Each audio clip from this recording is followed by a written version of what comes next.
সম্মানিত সুধী, আল্লাহ সুবহানাহু ওয়া তাআলা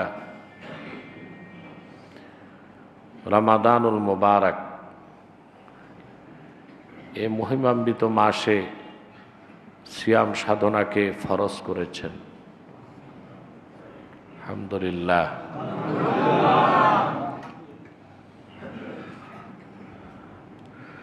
রামিদা ইয়ারমাদু, রমাদা থেকে রমাদান।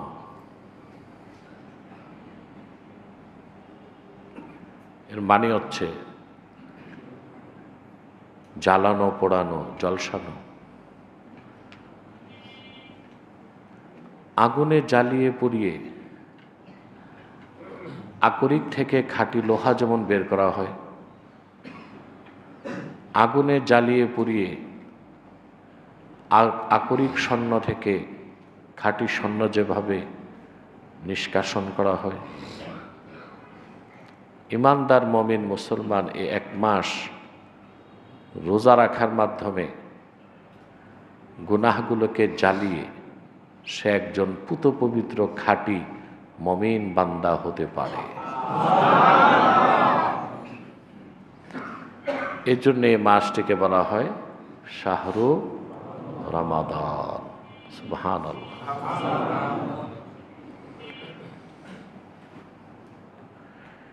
এ মাস আল্লাহ দিয়েছেন মমিন বান্দাদেরকে,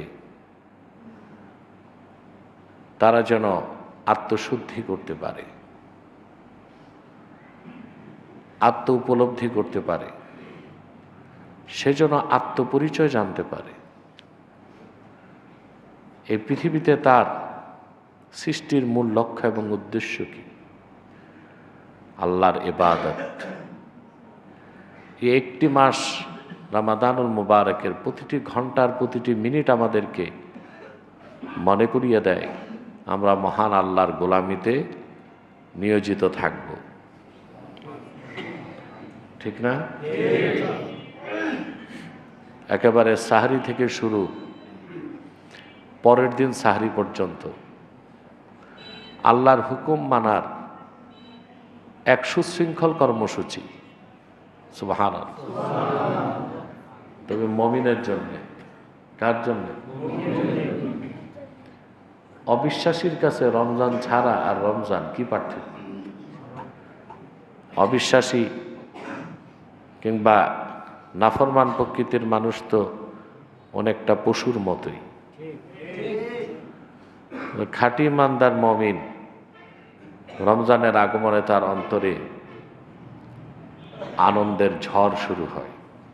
সুবহানাল্লাহ। সুশৃঙ্খলভাবে নির্ধারিত কর্মসূচিতে আল্লাহ তাআলার ইবাদত করার প্রশিক্ষণ আমরা রমজান মাসে পাই। এই জন্য এই মাসটি যে পেল আর নিজেকে জাহান্নাম থেকে মুক্ত করতে পারল না, তার চেয়ে বদকিসমত, ভাগ্য বিপন্ন আরেকজন হতে পারে না। এই মাস দামি হয়েছে, এই মাসে আল্লাহ কোরআন নাজিল করেছে। এখন কোরআন নাজিলের সাথে এই মাসে রোজা রাখার কি সম্পর্ক? এটা একটা আধ্যাত্মিক বিষয়, যেখানে রয়েছে সূক্ষ্ম দর্শন, আধ্যাত্মিকতা, আল্লাহ তাআলার হেকমাতুন বালেগা। এ মাসে আল্লাহ কোরআন দিয়েছেন। কোরআন হচ্ছে রুহানি খোরাক। এটা কি? প্রত্যেকটা মানুষের দেহের প্রভাব তার রুহে বিস্তার লাভ করে। আনাসেরে আরবা, মানুষের দেহে আল্লাহ চারটা জিনিস রেখেছেন: আগুন, পানি, মাটি, বাতাস। আগুন, পানি, এই মৌলিক চারটা জিনিস আল্লাহ মানুষের দেহের মধ্যে রেখেছেন। তো যে মানুষের দেহের মাটির প্রভাব তার আত্মায় প্রভাবিত হয়, ওই লোকটা বখিল হয়, কৃপণ। মাটির চরিত্র হচ্ছে কোনো কিছু দিতে চায় না, সব ধরে রাখে। কি করে রাখে? যত খনিজ দ্রব্য মাটিতে আছে, মাটি কি স্বেচ্ছায় দেয়? স্বর্ণ উত্তোলন করতে খনিজ বিজ্ঞানীদের প্রায় ৬,০০০ ফিট নিচে পর্যন্ত যেতে হয়। কথা বুঝতে পারছেন? প্রায়। তারপর অনেক কষ্ট, নিচে ডিনামাইটের বিস্ফোরণ ঘটাতে হয়, দূষিত গ্যাসগুলোকে শুষে ফেলতে হয়। তারপরে আগে তো কষ্ট হতো, এখন এসকেলেটারে তারা যায়, যে আকরিক লোহাটা আনে। মাটি সহজে দেয় না, তার কাছ থেকে কেড়ে আনতে হয়। তো মাটির চরিত্রটা হচ্ছে বখিলি, এটা কি দিতে চায় না। তো যে মানুষটাও দেখবেন সমাজে বখিল, ওই লোকটাও দিতে চায় না। ডাকাত এসে ছুরি ধরছে, টাকা দে, জীবন দেয়, টাকা। অথচ সে বুঝলো না টাকার জন্য সে না, তার জন্য। এটা হচ্ছে বখিলি। এটা কি? এরকম বখিল প্রকৃতির লোক কিন্তু আছে সমাজে।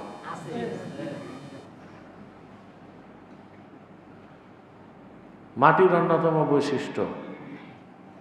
এরপর মানুষের দেহের আর একটা মৌলিক পদার্থ হচ্ছে আগুন। আগুনের চরিত্র হচ্ছে দাম্ভিকতা, অহংকার। এটা কি? অহংকার। আল্লাহ তাআলা যখন ইবলিসকে বলেছিলেন আদমকে সাজদা করো, ইবলিস করে নাই। আল্লাহ বলেছেন উসজুদুরি আদামা ফাসাজাদু ইল্লা ইবলিস, আদমকে সাজদা করো, সবাই করছে, করে নেই শুধু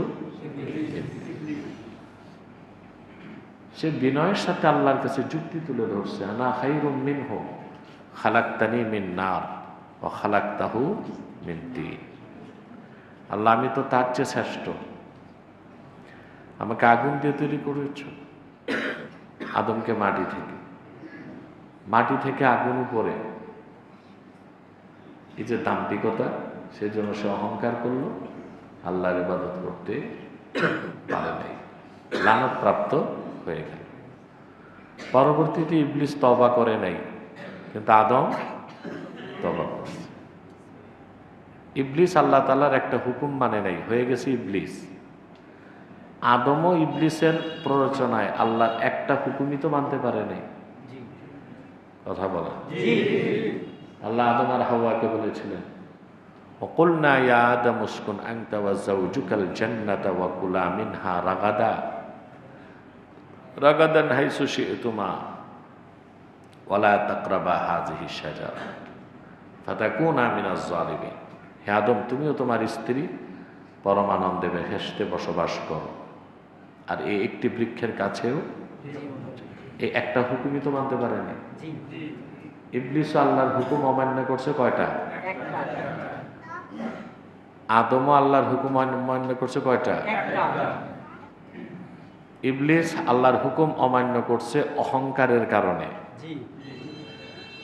আদম আল্লাহর হুকুম অমান্য করেছে ইবলিসের কুপ্ররোচনার কারণে। ইবলিস আর তওবা করে নাই, অনন্তকালের জন্য হয়ে গেল লানতপ্রাপ্ত। আদম আলাইহিস সালাম তওবা করে আদম হয়ে গেলেন নবিউল্লাহ, খলিফাতুল্লাহ, আল্লাহর নবী, আল্লাহর খলিফা। তো এখনো যারা ভুল করার পর আল্লাহর কাছে তওবা করতে চায় না, এরা ইবলিসের উত্তরসূরি। আর যারা ভুল হলে আল্লাহর কাছে ক্ষমা করে, তারাই তো আদমের উত্তরসূরি। এখনো যদি কোনো মানুষের দেখে আগুনের প্রভাব তার আত্মায় যায়, তখন ওই লোকটা অহংকারী কি হয়? 3 নাম্বার, মানুষের দেহে মৌলিক একটা অনসর আনাসের আরবার একটা অনসর হচ্ছে পানি। পানির ধর্ম এটা নিচের দিকে দৌড়ায়। যে মানুষের দেহের পানির প্রভাব আত্মায় বিস্তার লাভ করে, ওই লোকটা নিম্নগামী হয়, তার দৃষ্টিটা ঊর্ধ্বমুখী হয় না, নিম্নমুখী হয়। সে নিজের ব্যক্তিত্ব সম্মানকে হারিয়ে ফেলে, ব্যক্তিত্ব সম্মানকে, তার আত্মমর্যাদা তার কাছেই স্বীকৃতি পায় না। কথা বুঝতে পারছেন? তার আত্মমর্যাদা তার কাছেই স্বীকৃতি পায় না। ন্যাক কাজ থেকে সে বঞ্চিত হয়, খারাপ কাজের দিকে ধাবিত। সমাজে যারা, আমাদের সমাজে যারা ছোট কাজ করে, মুচি, সড়কে পরিচ্ছন্ন কর্মী, মজদুর, রিক্সাওয়ালা, ভ্যান গাড়িওয়ালা, এদেরকে আমরা মনে করি নিচু প্রকৃতির লোক। না, যার ইমান আছে, ন্যাক আমল আছে, সেই উঁচু প্রকৃতির লোক। যার ইমান নাই, আমল নাই, ওইটাই নিচু প্রকৃতির লোক। হোক সে 10 কোটি টাকার গাড়িতে চলে, কিন্তু আল্লাহর কাছে তার কোনো মূল্য নেই। আর যার ইমান আছে, ন্যাক আমল আছে, সে যদি সড়কের পারে হকারগিরি করে, জুতা সেলাইও করে, ওই লোকটার মর্যাদা আল্লাহর কাছে বেশি। সুবহানাল্লাহ। পানির প্রভাবটা যখন আত্মায় বিস্তার লাভ করে, মানুষটা হয় কি? ধ্বংসমুখী, জাহান্নামমুখী। 4 নাম্বার হচ্ছে বাতাস। কয়টা মৌলিক পদার্থ আল্লাহ রাখছেন? বাতাসের চরিত্র হচ্ছে কোনো কিছু এক থাকতে দেয় না, ছিন্ন ভিন্ন করে দেয়। কাগজ, লতা পাতা এক জায়গায় রাখছেন জমায়, বাতাস এসে সব। যে ব্যক্তির বাতাসের প্রভাব দেহ থেকে আত্মায় বিস্তার লাভ করে, ওই লোকটা ঐক্যকামী হয় না, ওই লোকটা হয় দ্বন্দ্ব সৃষ্টিকারী। ঐক্যকে সে পছন্দ করে না, দ্বন্দ্ব করে। কি করে? আমার মনে হয় বাংলাদেশিদের দেহের বাতাসের প্রভাব রুহে বেশি। এই জন্য নৃতাত্ত্বিকভাবে এ জাতি কখনো কোনো মৌলিক ইস্যুতে এক হইতে পারে না। প্রথমে দল, তারপরে উপদল, দল ভাঙতে ভাঙতে ভাঙতে ভাঙতে মূল দল কোনটা ছিল এটার খুঁজে পাওয়া যায়? কথা বলে। এর কারণ আমাদের দেশের মানুষ ঐক্য পছন্দ করে না, অনৈক্যটাকে বেশি ভালোবাসে। অনৈক্যটাকে বেশি ভালোবাসে। 47-এর আগে, 47-এর পরে উপমহাদেশের দল ছিল একটা, মুসলিম লীগ। কি? এরপর হলো যুক্ত ফ্রন্ট, এরপর আওয়ামী মুসলিম লীগ, এরপর আওয়ামী লীগ, এরপর বিএনপি, এরপর জাতীয় পার্টি। এটা হচ্ছে ডান ধারা, রাইটিস্টদের মধ্যে রাইটিস্ট। লেফটিস্টদের মধ্যে জাসদ, সিপিবি, বাসদ। বামদের মধ্যে অনেক দল হয়ে গেছে। এখন নতুন দল হইল এনসিবি, হ্যাঁ, জাতীয় নাগরিক। লক্ষণ দেখে মনে হচ্ছে নির্বাচনের আগে এটাও 3-4টা শাখায় ভাগ হবে। আপনার কি বলেন? মারামারি তো ইতিমধ্যে শুরু হয়ে গেছে। কথা বলেন। লক্ষণে কি মনে হয়? ভাগাভাগি। ভাগাভাগি করবে কারা? পথ বঞ্চিতরা। যে আমি কি কম করছি নাকি 5ই আগস্ট? আমার পদ করি। কেউ পদের জন্য, কেউ টাকার জন্য, কেউ কর্তৃত্বের জন্য। এই দলটারও আমি লক্ষণ দেখতেছি কিছু ভাগে। এটা বাঙালি জাতির একটা চরিত্র, অনৈক্য। এরা ঐক্যকে পছন্দ করে না।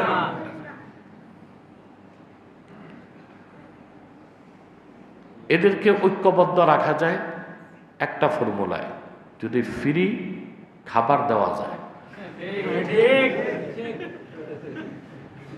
সব চুপচাপ বসে থাকে।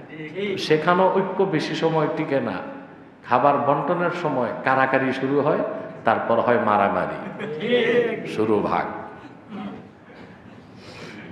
আমি বলে থাকি বাংলাদেশের 2টা কাজ এত কঠিন, এই 2টা কাজ বিদেশে খুব সহজ।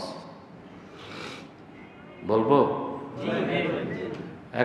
একটা হচ্ছে ড্রাইভিং আর একটা হচ্ছে রাজনীতি। এই দুইটা বাংলাদেশে এত কঠিন যে এদেশে এই দুইটা কাজ যে পারবে, রাজনীতি করতে পারবে আর গাড়ি চালাতে পারবে, দুনিয়ার যেখানে যাক তার গাড়ি চালাতে কষ্ট। তবে রাজনীতি করে সফল হবে কিনা দুনিয়ার অন্য জায়গায় এটা আমি বলতে পারি।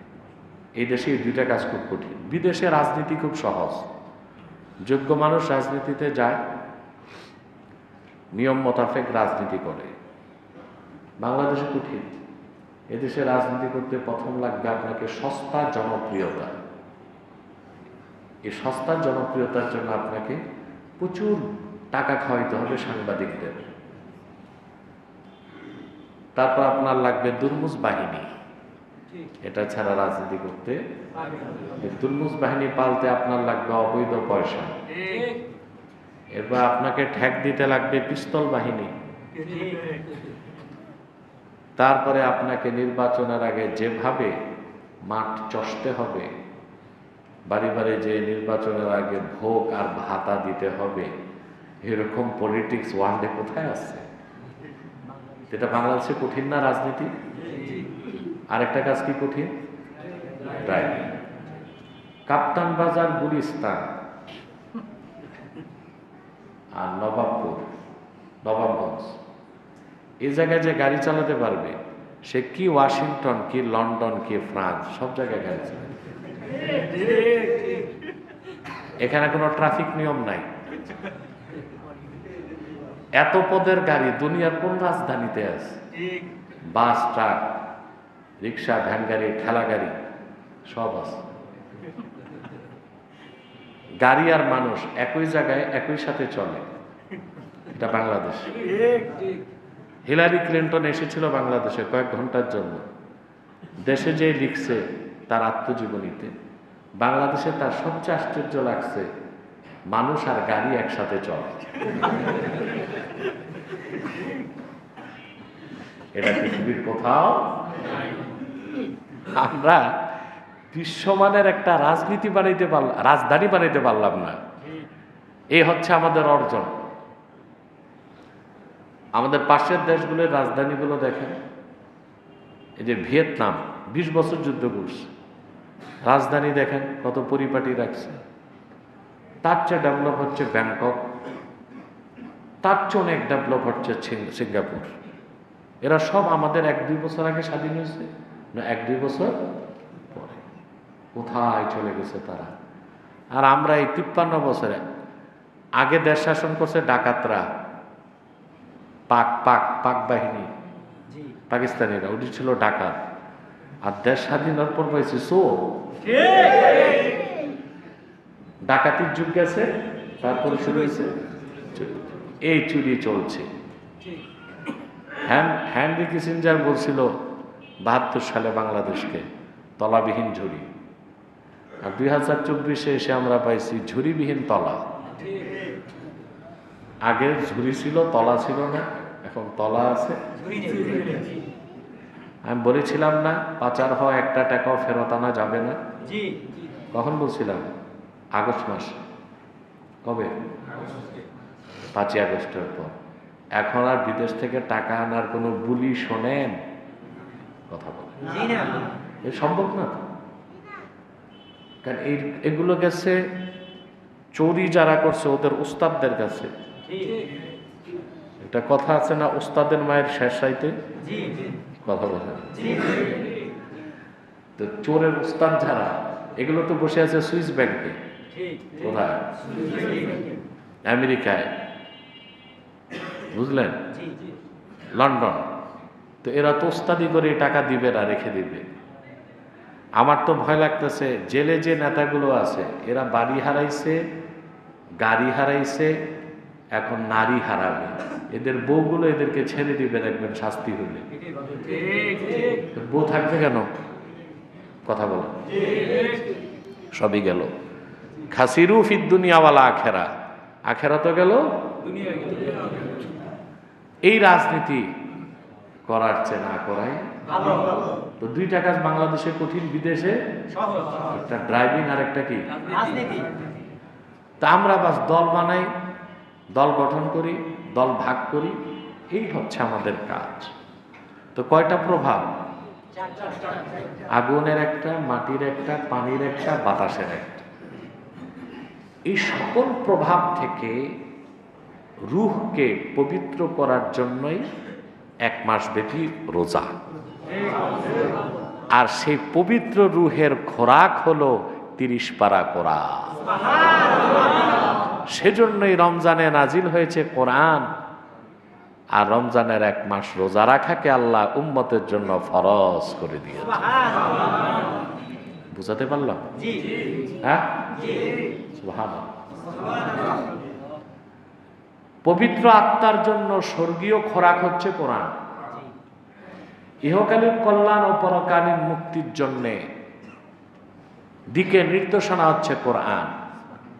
মানুষের ইহকালীন কল্যাণ পরকালীন মুক্তির জন্য পূর্ণাঙ্গ জীবন বিধান হচ্ছে যা আল্লাহর শ্রেষ্ঠ কুদরত মুহাম্মদ সাল্লাল্লাহু আলাইহি সাল্লামের শ্রেষ্ঠ মুজিজা। এই কোরআন আল্লাহ নাযিল করেছেন রমজানে। আর এই কোরআনকে পরিপূর্ণভাবে গ্রহণ করার জন্য আত্মিক পরিশুদ্ধি দরকার। সেজন্য রমজানে 1 মাস রোজাকে আল্লাহ ফরজ করে দিয়েছে। এজন্য আমরা রমজানে রোজা রাখি। রমজানে কথা বুঝতে পারছেন? আল্লাহ পাক বলেন এই রমজান মাসে আল্লাহ কোরআন নাযিল করেছেন হুদাল্লিন নাস, পৃথিবীর সকল যুগের, দেশের, বর্ণের, বংশের মানুষের জন্য কোরআন হেদায়েতকারী। সবাই আল্লাহর কোরআনের হেদায়েত পাবে, মানুষ মাত্রই পাবে। যে কোনো বংশের, যে কোনো গোত্রের, যে কোনো যুগের মানুষ কোরআন থেকে হেদায়েত নিতে, যদি সে কোরআনের অনুসরণ করে বিশ্বাস করে পরকালে মুক্তি পাবে। আর যদি বিশ্বাস করার মহাসৌভাগ্য না পায়, অমুসলিমও হয়, কোরআনের বিধিবিধান কিছুটা মানলেও পৃথিবীতে কল্যাণ পাবে। সুবহানাল্লাহ। পৃথিবীতে কি পাবে? কল্যাণ। এই জন্য আমি বলি ইমানদার মুসলমান তাদের প্রচেষ্টা হচ্ছে ইসলামী রাষ্ট্র। আর কাফের মুশরিক অবিশ্বাসীরা ইসলামী রাষ্ট্র মানে না, তারা চায় কল্যাণ রাষ্ট্র।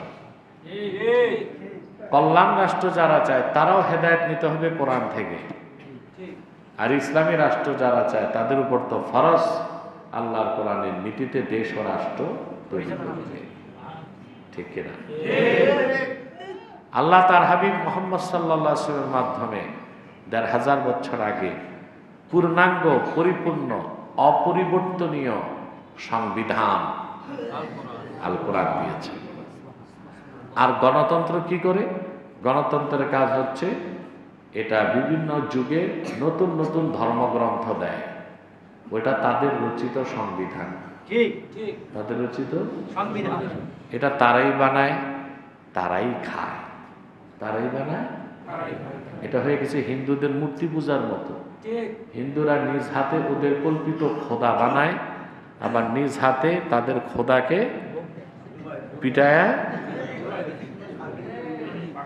তো গণতন্ত্র পূজারীরাও নিজ হাতেই সংবিধান বানায়, আবার নিজ হাতে সংবিধান বাতিল করে। হযরত ওমর রাদিয়াল্লাহু তাআলা আনহু একদিন বসে আছেন, হঠাৎ তিনি হাসতে লাগলেন। লোকজন বললেন, হুজুর হাসেন কেন? তিনি বললেন, কুন্না ফিল জাহিলিয়াতি নাসনাউ সানামাম বিল আজওয়া সুম্মা নাকুলু। বলে একটা কথা মনে পড়াতে হাসতেছি। বলে কি কথা? হযরত ওমর বললেন, জাহিলি যুগে আমরা নিজের হাত দিয়া খেজুর দিয়া মূর্তি বানাইতাম। এই মূর্তিটারে সম্মান করতাম, বগলে রাখতাম, চুমা দিতাম, মাথায় রাখতাম, ক্ষুধা লাগলে খেয়ে ফেলতাম। মানে একটা কাজে রাখতো, একটা কাজে ক্ষুধা লাগলে সমস্যা হইতো না, কারণ বানানো হইতো কি দিয়ে? কিন্তু হিন্দুরা তো বানায় পাথর আর মাটি দিয়া, খাইতেও পারে। এদেরকে আমি পরামর্শ দেব, আটা ময়দা সুজি দিয়া বানাইলে অন্তত পরে পিঠা বানায় খাওয়া যাবে। হযরত ওমর বলেন, আমরা ইসলাম গ্রহণের আগে কতটা নির্বোধ ছিলাম, নিজেরা খেজুর দিয়া মূর্তি বানাইতাম, ক্ষুধা লাগলে। তো আমরা এখন এই তো করতেছি। দেশ স্বাধীন করার পর ডক্টর কামালের মতো হাবা গোবা ইন্টারন্যাশনাল মানের নির্বোধ দিয়া সংবিধান একটা লেখাইছে। কথা বলে ডক্টর কামালের আছেটা কি ভাই? কয় জাতিসংঘের বিচারপতি। আমি তো দেখি তার পাছায় আর গালে গোস্ত ছাড়া কিচ্ছু নাই। তবে এটা জানি না তার পাছায় গোস্ত বেশি না গালে গোস্ত বেশি। এটা যদি কসাইদের দায়িত্ব দেই, মাইপা বলতে পারবে, বা কসাইরা দেখেও বলতে পারবে। এ লোকের দেশে সংবিধান লেখছে, এমন এক সংবিধান দিছে আমাদেরকে যে 53 বছরে দেশকে আর দাঁড় করাইতে পারি নাই। কথা বল, এজন্য সংবিধান দায়ী ছিল। কি দায়ী ছিল? আবার এখন ছাত্ররা বলতেছে আমরা সংবিধান বানাবো, তো বানাও। এখন বলতেছে ক্ষমতায় যায়নি। হারে, বেলুন একবার হাতেতে ছুটলে এই বেলুন আর পাওয়া যায়? কথা বল, ছাত্রদের হাত থেকে বেলুন ছুটে গেছে, বেলুন। আর আরেকটা বিপ্লবের আগে বেলুন আর হাতে আসবে না। তবে আগামীর আরেকটি বিপ্লব হবে ইসলামের পক্ষের শক্তির বিপ্লব। প্রস্তুতি নেন, আজ হোক কাল হোক ইনশাআল্লাহ। কিন্তু এখন বিপ্লবের যে বেলুন এটা ছুটে গেছে। তারপর বেলুন ছুটে যাওয়ার পর কি হয়? কয়েক ঘন্টা ঘোরার পর পুচকে যায়, ফুস করে সব। এই যে নির্বাচন হওয়ার পর দেখবেন এই যে বিপ্লব হয়েছে, এটা ফুস করে বেলুন আর নাই। কথা বলেন, আপনাদের দেশের নেতারা এইসব কথা বলতে পারবে না, ওদের বুকের পাটায় শক্তি নাই। আমি বলতে পারি আলহামদুলিল্লাহ। আমাদের তো বলার পিছনে স্বার্থ নাই, আছে? দেখেন না এখন অনেক মৌলবী শাহবাগে রাজপথ গরম করতে এখন মুখে ললিপপ। কেন? ওনাদের চিন্তা কে কোন আসনে দাঁড়াবে। আর আমার কাছে নারায়ণগঞ্জ আসনের অফার আসছে 2004 সাল থেকে, বুঝলেন? এই যে নির্বাচনটা গেল 23-এ, তখন তো একটা বিরাট দল থেকেই প্রস্তাব আসছিল। আমি বলছি আমি এই গণতন্ত্র বিশ্বাস করি না, বুঝলেন? এগুলো দেখবেন আমার টকশোগুলোতে আমি বলছি।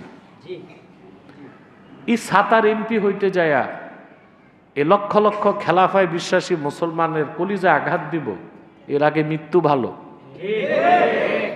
কিন্তু মৌলী সাহেবরা কি করলো?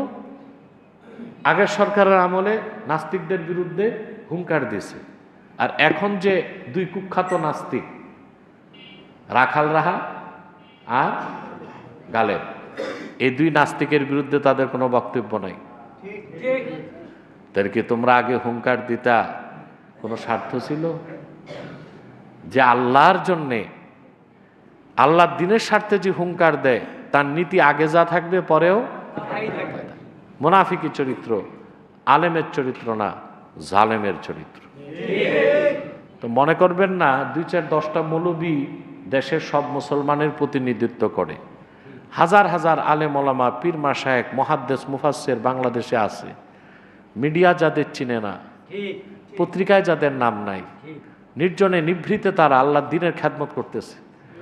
রাতে তাহাজ্জুদ পরে খেদমতটা কান্না করে আল্লাহর কাছে কবুল করায় নেয়।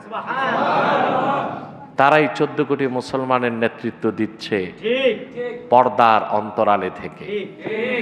কিন্তু তাদের সেই ইমেজকে পুঁজি করে আর নিরীহ আলেম ওলামা, মাদ্রাসা ছাত্রদের রক্তের উপর পা দিয়ে যারা নেতা হয়েছে, তারা এখন মুখে মুলা বা ললিপপ গেথে বসে আছে, যেন যে বাবারা ক্ষমতায় বসাবে তারা খেপে না যায়। কিন্তু মনে রাখবেন মৌলী সাহেব, ক্ষমতা দেবার মালিক কে?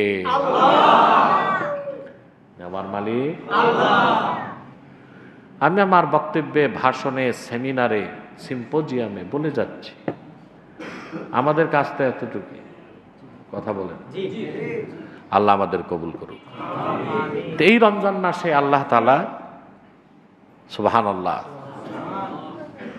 কোরআন নাজিল করেছেন ১,৫০০ বছর আগে তার হাবিব মুহাম্মদ সাল্লাল্লাহু আলাইহি ওয়াসাল্লামের কাছে।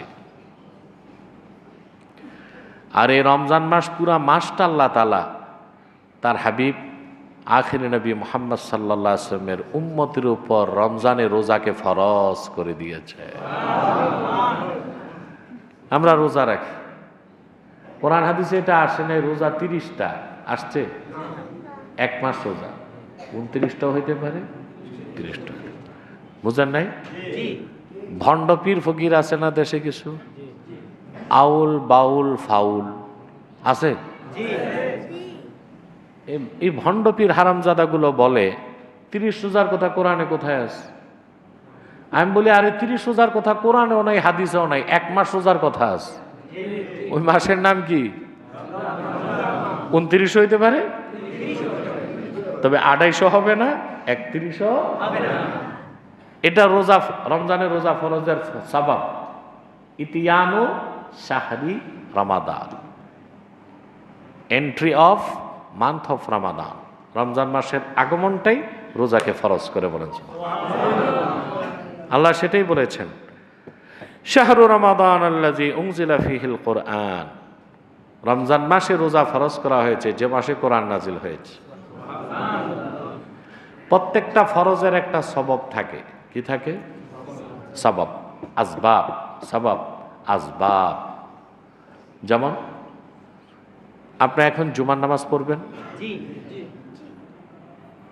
জুমা পড়ার পর আসরের সময় হওয়ার আগ পর্যন্ত আর কোনো নামাজ ফরজ আছে? তা আসর নামাজ ফরজ হবে কি জুমার পর পর, না আসরের ওক্ত আসলে? এই জন্য নামাজ ফরজের সবব হচ্ছে তাকরারুল আওকাত, সময়ের পুনরাবৃত্তি। সময়ের, পৃথিবীর যে অঞ্চলে ফজর জোহর আসর নাই, সকাল নাই, সন্ধ্যা নাই, দুপুর নাই, ওই অঞ্চলে নামাজও ফরজ নাই। যেমন মেরু অঞ্চলে 6 মাস দিন 6 মাস, তাদের উপর নামাজ ফরজ। ফতোয়া স্বামীতি ইবনে আবিদিন স্বামী লিখেছেন, তারা যদি পার্শ্ববর্তী অঞ্চলের কোনো দেশের সময়টাকে নির্ধারণ করে নামাজ পড়ে, এটা তারা সওয়াব পাবে, কিন্তু নামাজ ফরজ না। হজ ফরজের সবব কি? ইস্তেতাআতু ইলা বাইতিল্লাহ, আল্লাহর ঘর কাবা পর্যন্ত পৌঁছতে পারা। এই পরিমাণ টাকা যার আছে, সাধ্য আছে, সে লোকটার উপর হজ করা ফরজ। আল্লাহ বলেছেন মান ইসতাতাআ ইলাইহি সাবিলা। সুবহানাল্লাহ বলবেন। তারপরে রোজা, আপনি শাবান মাস শেষ হবার 1 ঘন্টা আগেও রোজা ফরজ না, ঠিক না? আবার শাওয়াল মাস আসার 1 ঘন্টা আগ পর্যন্ত রোজা বাদ দেওয়া। 30 রমজানের পরে যে চাঁদ উঠলো, এর মানে রমজান গেল, শাওয়াল আসলো, রোজা ফরজ রমজান মাসে। সুবহানাল্লাহ। আল্লাহ বলেন, এ মাসে আমি কোরআন নাজিল করেছি, হুদাল লিন্নাস ওয়া বাইয়িনাতিন মিনাল হুদা, এবং হেদায়েতের সুস্পষ্ট নিদর্শন সমূহের সাথে, ওয়াল ফুরকান, এবং যে কোরআন হচ্ছে সত্য মিথ্যার পার্থক্য নির্ণয়কারী। বলেন সুবহানাল্লাহ। ফামান শাহিদা মিনকুমুশ শাহরা ফালইয়াসুম, তোমাদের মধ্যে যে লোকে এই মাসটা পাবে সে যেন অবশ্যই রোজা রাখে। এই যে রমজান মাসে রোজা রাখা কি ফরজ। এরপর আল্লাহ আবার একটু তার হাবিবের সদকায় বান্দাদের উপর দয়া করছেন। ওমান কানা মারিদান আও আলা সাফার, তো তোমাদের মধ্যে কেউ যদি অসুস্থ থাকে এই মাসে, সফরে থাকে, ফাইদ্দাতুম মিন আইয়ামিন উখার, তাহলে অন্য সময় সে গনে গনে যা বাদ দিছে রোজাগুলো রেখে নিবে। সুবহানাল্লাহ।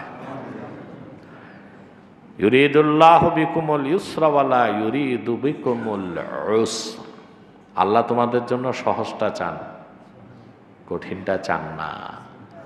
এটাই তো দিন ইসলামের ফজিলত। দিন ইসলামের মধ্যে নাই অযৌক্তিক বাড়াবাড়ি, আবার নাই সীমাতিরিক্ত ছাড়াছাড়ি। সুবহানাল্লাহ। নাই অযৌক্তিক বাড়াবাড়ি, আবার নাই সীমাতিরিক্ত ছাড়াছাড়ি। এমন এক জীবন বিধান আল্লাহ তার হাবিবের মাধ্যমে আমাদেরকে দান করেছেন। খুব সহজ করে দিয়েছেন না আল্লাহ। আপনাদেরকে একটা হাদিস শোনাই, সহিহ মুসলিম শরীফের হাদিস, হাদিস নাম্বার 1111।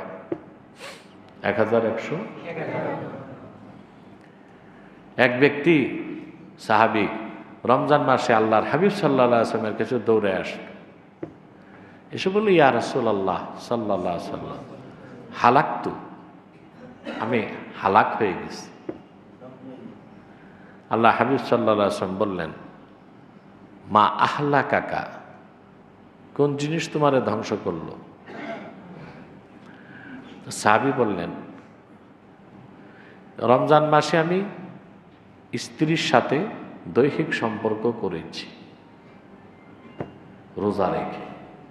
রোজাটা ভেঙে গেছে না? কথা বলেন। আপনি আবার ভুল বুঝেন না যে রমজান মাসে স্ত্রী দেখলে দৌড় দিয়া পালাবেন, এইটা না। রমজান মাসে রোজা রেখে স্ত্রীকে ধরা যাবে, ছোঁয়া যাবে, আলিঙ্গন করা যাবে, চুমুও দেওয়া যাবে, রোজা ভাঙবে না। তবে কন্ট্রোল আপনার থাকবে কিনা ওটা আপনি বুঝবেন, ঠিক না? তো আল্লাহ হাবিব সাল্লাল্লাহু আলাইহি ওয়াসাল্লাম তাকে ধমক দিলেন না, শাসনও করলেন না, শুধু বললেন, তুমি যে রোজাটা রেখে নষ্ট করলা, তোমার কাছে গোলাম আছে, আজাদ করে দিবা। সাহাবী বলেন, ইয়া রাসূলুল্লাহ সাল্লাল্লাহু আলাইহি ওয়াসাল্লাম, কথা বোঝা যাচ্ছে? আমি গরিব মানুষ, আমার গোলাম নাই যে আমি আজাদ করব। তারপর আল্লাহ হাবিব সাল্লাল্লাহু আলাইহি ওয়াসাল্লাম তাকে আরেকটা অপশন দিলেন, তুমি কি পারবে, হাল তাস্তাতিউ আন তাসুমা শাহরাইনে মুতাতাবিআইন, তুমি কি এক নাগারে 2 মাস রোজা রাখতে পারবা? কথা বুঝতেছেন? এক নাগারে একটা রোজা যদি না রাখেন একটাই কাজা, আর রোজা রেখে যদি ভেঙে দেন 60টা রোজা রাখতে হবে, এক নাগারে 60টা রোজা। সাহাবী বললেন, ইয়া রাসূলুল্লাহ সাল্লাল্লাহু আলাইহি ওয়াসাল্লাম, এটাও পারবো না। আল্লাহ হাবিব সাল্লাল্লাহু আলাইহি ওয়াসাল্লাম বললেন, তুমি কি 60 জন মিসকিন খাওয়াতে পারবা?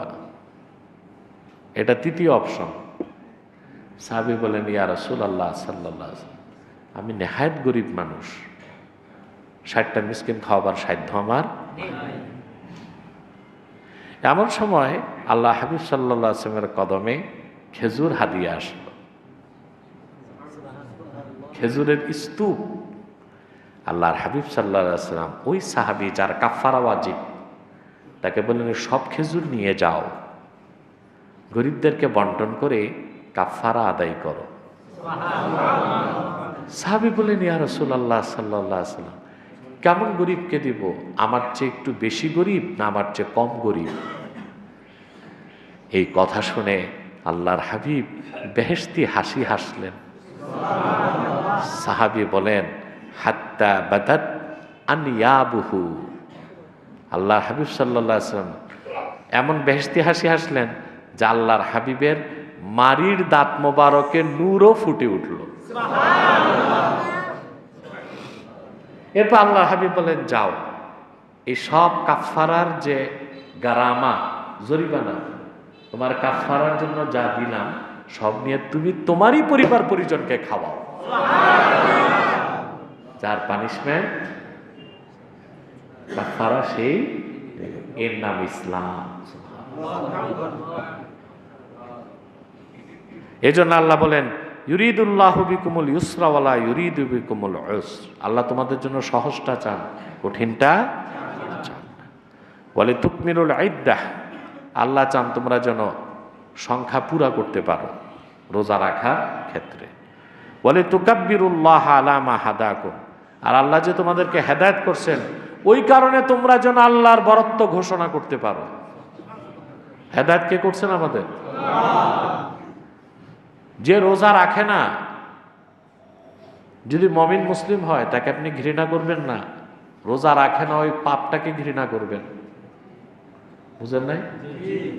তাকে রোজা রাখার তৌফিক তো আল্লাহ দেন নাই, আপনাকে তৌফিক দিছেন।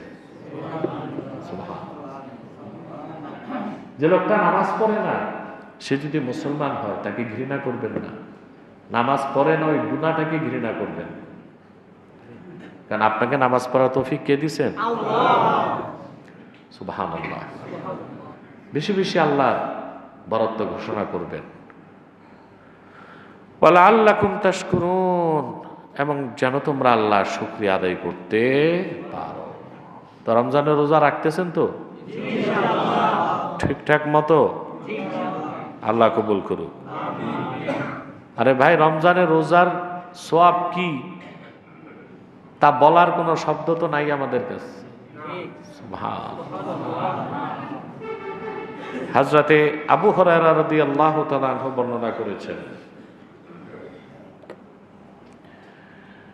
وبه قال حدثنا عبد الله بن مسلمة عن مالك عن أبي الزناد عن الأعرج عن أبي هريرة رضي الله تعالى عنه أن رسول الله صلى الله عليه وسلم قال الصيام جنة فلا يرفث ولا يجهل وإن امرؤ قاتله أو شاتمه فليقل إني صائم مرتين والذي نفسي بيده لخلوف فم الصائم أطيب عند الله من ريح المسك يترك طعامه وشرابه وشهوته من أجلي الصيام لي وأنا أجزي به والحسنة بعشر أمثالها। হযরত আবু হুরায়রা রাদিয়াল্লাহু তাআলা আনহু বলেন, আল্লাহ রাসূল সাল্লাল্লাহু আলাইহি ওয়াসাল্লাম ইরশাদ করেছেন, সিয়াম হচ্ছে জুন্নাহ, রমজানের রোজা হচ্ছে ঢাল, গুনাহ থেকে বাঁচার জন্য। সুবহানাল্লাহ। যে ব্যক্তি কোনো গুনার কাজ করে না এবং শরীয়ত বিরোধী কোনো কাজ মূর্খতার কারণে করে না, কোনো ব্যক্তি যদি তাকে আঘাত করে কিংবা গালি দেয়, সে বলবে ভাই আমি রোজা, দুইবার বলবে। কয়বার? এটা দুইবার কেন বলা হয়েছে? তৃতীয়বার যদি আপনাকে মারতে আসে আপনিও দিবেন, নতুবা কাফের মুশরিক রমজান মাসে আমাদেরকে, যে মাসে তো মুসলমান পাল্টা আঘাত করে না, তাহলে আমাদের গতি থাকতো। এই জন্য দুইবার বলা হয়েছে। কয়বার? আল্লাহ হাবিব সাল্লাল্লাহু আলাইহি ওয়াসাল্লাম বলেছেন, সে আল্লাহর কসম যার হাতে আমার জীবন, রোজাদারের মুখের গন্ধ আল্লাহর কাছে মিস্কির চেয়েও পবিত্র। আল্লাহ তাআলা বলেন, আল্লাহ হাবিব সাল্লাল্লাহু আলাইহি ওয়াসাল্লাম বলেন, আল্লাহ তাআলা বলেন যে আমার বান্দা পানাহার ছেড়ে দিয়েছে, খাবার ছেড়ে দিয়েছে, পানীয় ছেড়ে দিয়েছে আমারই সন্তুষ্টির জন্য। সবাই জানে আপনি রোজা রাখছেন, কিন্তু জুমা পড়তে আসার আগে যদি এক গ্লাস পানি খেয়ে আসতেন, আপনার বউ তো দেখতো না। কথা বলেন, তা আপনি খেলেন না কার ভয়তে? অন্য সব ইবাদতে লৌকিকতা চলে, রোজা এমন ইবাদত লৌকিকতার সুযোগ। কারণ আপনি এক গ্লাস পানি খেয়ে যদি আসেন, আপনার তো আর রোজা দান না, কিন্তু আপনি রোজা পানি খেতে পারলেন না, কার জন্যে? আল্লাহ বলেন আসিয়ামু লি ওয়া আনা আজজি বিহি, রোজা আমার জন্য, আমি নিজে তার পুরস্কার আমার হাতে দিব। সুবহানাল্লাহ। ওয়াল হাসানাতু বিআশরি আমসালিহা, প্রত্যেকটা নেকের 10 গুণ পর্যন্ত পুরস্কার আল্লাহ বান্দাকে দিবেন। আমরা ইনশাআল্লাহ সহিশুদ্ধভাবে রোজা রাখবো, পারবো তো ইনশাআল্লাহ? আল্লাহ আমাদেরকে কবুল করুক, মঞ্জুর বলুন আল্লাহুম্মা আমিন। কাল কিয়ামতের রোজাদারের জন্য আল্লাহ বিশেষ একটা তোরণ বানাবেন। কি তোরণ? তোরণ, গেট। সুবহানাল্লাহ। ওটা দিয়ে শুধু রোজাদারই ঢুকবে, অন্য কেউ ঢুকতে। وبه قال حدثنا خالد بن مخلد قال حدثنا سليمان بن بلال قال حدثني أبو حازم عن سهل رضي الله عنه عن النبي صلى الله عليه وسلم قال إن في الجنة بابا يقال له الريان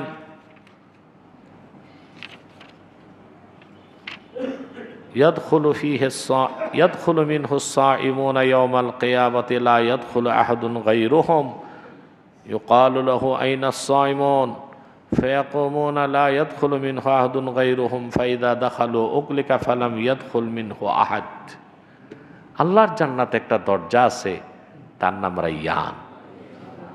ওই দরজা দিয়ে শুধু ইমানদার রোজাদাররা ঢুকবে। কিয়ামতের দিন আল্লাহর ফেরেশতা ডাক দিয়ে বলবেন, রোজাদাররা কোথায়? সব দাঁড়ায় যাবে। বলা হবে, আপনাদের জন্য আল্লাহ এই তোরণটা বানায় রাখছেন, এই তোরণ দিয়ে গেট দিয়ে আপনারা বেহেশতে যাবেন। শুধু খাঁটি ইমানদার রোজাদার যারা, তারাই সে দরজা দিয়ে বেহেশতে ঢুকবে। এরকম বিরল সম্মান এবং মর্যাদা আল্লাহ তাআলা দান করবেন, বলেন সুবহান। আল্লাহ যেন আমাদের রমজানের রোজাকে কবুল করেন, বলুন আল্লাহুম্মা। আরেকটি কথা হাদিস শরীফ থেকে বলে আমি শেষ করে দিচ্ছি। কিছু মানুষ কিয়ামতের দিন বেঁচে যাবে, কিন্তু ধরা খেয়ে যাবে। মানুষ তাদের কাছে হক পাইতো, কি পাইতো? তা আল্লাহ তাআলা বলবেন, আমি বেহেশত দিছি, বাকি হকদারদের থেকে যদি ক্ষমা পাইতে পারো বেহেশতে যাও। কারণ হকদাররা ছাড়বে না। তারা বলবে যে আমাদের হকগুলো তো দুনিয়ায় দাও না, এখন সোয়াব দাও। তো দেখা যাবে ফেরেশতা সোয়াব দিতে দিতে আমল নামায় সিফার, শূন্য, কিচ্ছু নাই। যাবে কই?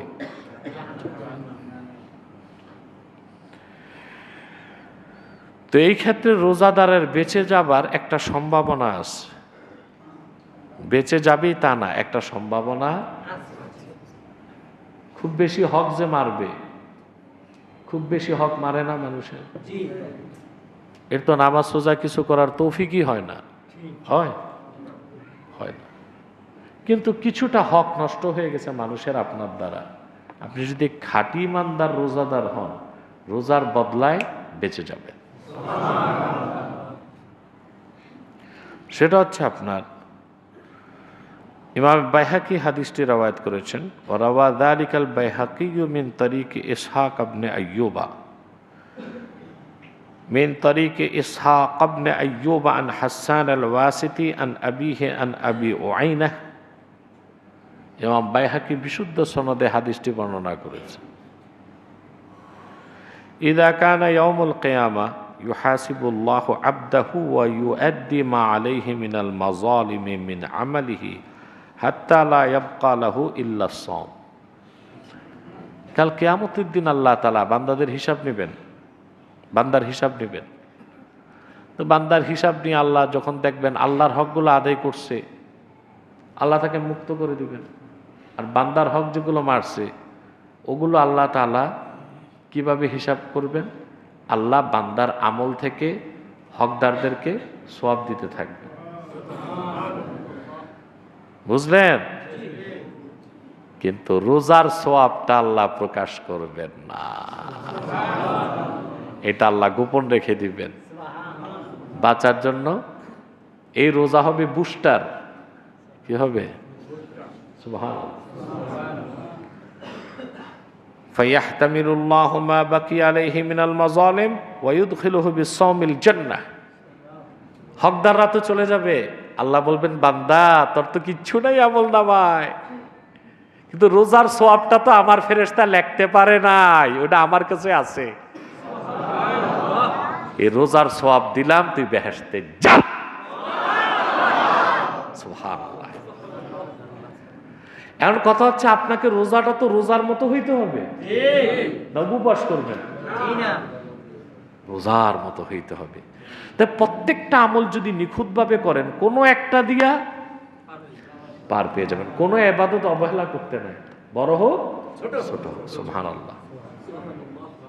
আরে ভাই, যখন মরুভূমিতে কোনো মানুষ পানি পায় না, পিপাসায় কলিজা ফাটে, তখন জীবন বাঁচাতে 1 কলস পানি দরকার না 1 গ্লাস? কোন ন্যাকামল ছাড়বেন না, কোন ন্যাকামল ছাড়বেন না। ওই যে আপনার বেঁচে থাকার জন্য 1 কলস না 1 গ্লাস পানিও যথেষ্ট। আপনি যদি ইমানদার হন তাহলে আপনি নিশ্চিত বেহেশতে যাবেন, কিন্তু বিনা আযাবে যাওয়ার জন্য যে কোনো একটা ইবাদত আপনার ওসিলা হইতে পারে। আল্লাহ আমাদেরকে কবুল করুন, মঞ্জুর করুন। ওয়াখির দাওয়ানা আনিল হামদুলিল্লাহি রাব্বিল আলামিন। ওয়াসসালামু আলাইকুম ওয়া রাহমাতুল্লাহি তাআলা ওয়া বারাকাতুহু।